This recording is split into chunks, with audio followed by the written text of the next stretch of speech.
May isang single mom ang naghahanap ng mapapangasawa. Isang araw, nag-post siya sa Facebook para doon maghanap. Looking for lalaking mapapangasawa. Yung di ako iiwan, di ako sasaktan, at yung may mahaba sanang alaga. Hihi, pabirong saad ng babae sa post.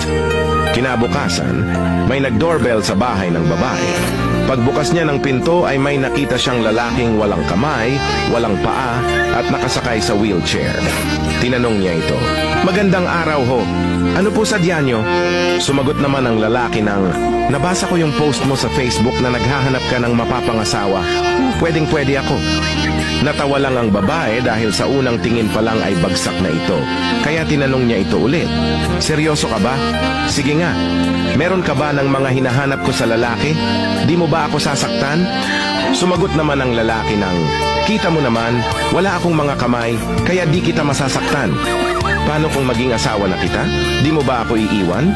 Tanong ng babae. Sumagot ang lalaki ng, "Wala akong mga paa, kaya di ako aalis sa tabi mo.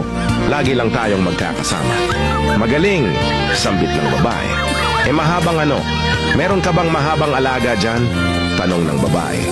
Nakangising sumagot ang lalaki ng, "Naisip mo ba kung paano ko pinindot ang doorbell?"